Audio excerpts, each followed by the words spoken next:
Hello students, आज हमारा हिंदी का पाठ है विकारी शब्द। विकार मतलब होता है परिवर्तन। जिन शब्दों में काल, लिंग, वचन, पुरुष आदि के कारण परिवर्तन होता है उन्हें ही हम विकारी शब्द कहते हैं।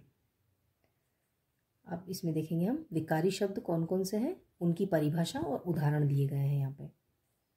पहला है संज्ञा। परिभाषा इसकी, किसी भी व्यक्ति, वस्तु, स्थान, जाति या भाव के नाम को संज्ञा कहते हैं।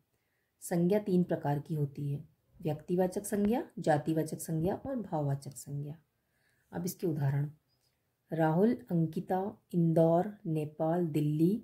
राजधानी, शहर, नदियाँ, मित्रता, लड़ाई, मिठाई, पढ़ाई, अच्छाई, बुराई, ऊंचाई, गहराई, सुंदरता, मानवता, मोटापा, मेज, पुस्तक, कलम, कुर्सी, ताजमहल, भीड़, रामायण, लड़कियां, शेर, गाय, सामान, संसद आदि।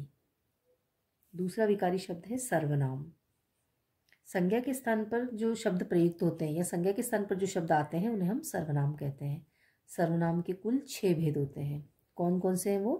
पुरुषवाचक सर्वनाम, निश्चयवाचक सर्वनाम, अनिश्चयवाचक सर्वनाम, प्रश्नवाचक सर्वनाम, संबंधवाचक सर्वनाम और निजवाचक सर्वनाम। अब इसके उदाहरण देखेंगे हम। मैं, हम, तुम, आप, वह, वे, उनका, हमारा। मुझे, उसका, उन्हें, उन्होंने, अपना, खुद। स्वयं, निज, स्वतः, आप, जैसा, वैसा, यहाँ, वहाँ, जिस, उस, जिसकी, उसकी, ऐसा, वैसा, कुछ, कम, अधिक, थोड़ा, ज़्यादा, कोई, कौन, क्या, किसे, किसको आदि। अब तीसरा विकारी शब्द है विशेषण। संज्ञा या सर्वनाम की विशेषता बताने वाले शब्दों को हम विशेषण कहते हैं। विशेषण 4 प्रकार के होते हैं। पहला है गुणवाचक विशेषण, दूसरा परिमाणवाचक विशेषण, तीसरा है संख्यावाचक विशेषण और चौथा है सार्वनामिक विशेषण। अब इनके सबके एग्जाम्पल हम देखेंगे। अच्छा, बुरा, मीठा, खट्टा, कड़वा, कच्चा, पक्का, मोटा, पतला, नया, पुराना, काला, गोरा, सफ़ेद, हरा, नीला, पीला, महान, मूर्ख, बुद्धिमान, होशियार, 2 मीटर, लीटर, दर्जन, किलोग्राम, किलो, मीटर, थोड़ा ज़्यादा, कम, अधिक, ग्राम, जरा, गैलन, कुछ, सब, बहुत, इस, उस और यह। विशेषण की 3 अवस्थाएं होती हैं: मूलावस्था, उत्तरावस्था और उत्तमावस्था। जैसे इसका एग्जाम्पल है न्यून, न्यूनतर और न्यूनतम। ठीक है।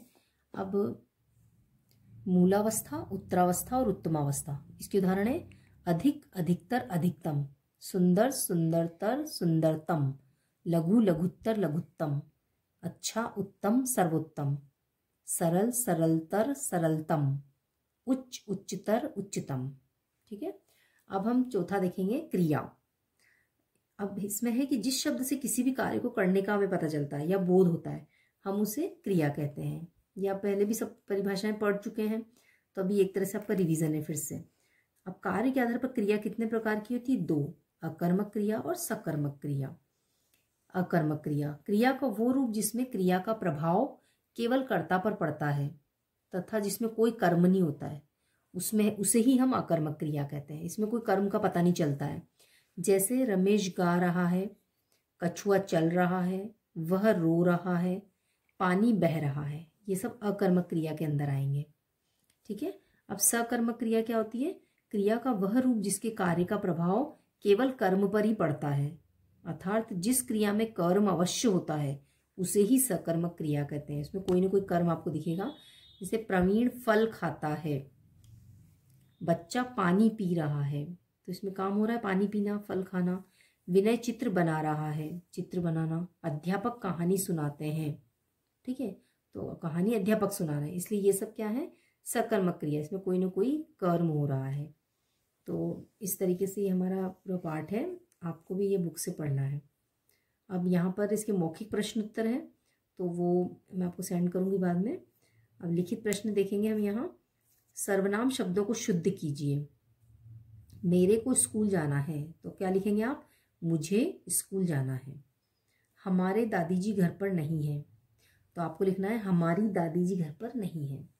उसका बहन पढ़ने में बहुत अच्छी है तो आपको लिखना है उसकी बहन पढ़ने में बहुत अच्छी है। उसने ऐसा नहीं करना चाहिए तो इसमें लिखना है आपको उसे ऐसा नहीं करना चाहिए। ठीक है। 2 नंबर में है कोष्टक में दी गई धातुओं के उपयुक्त क्रिया रूप से रिक्त स्थान भरिए। वह हर बात पर हंसता है, हंस से लिख दिया हमने, हंसता है।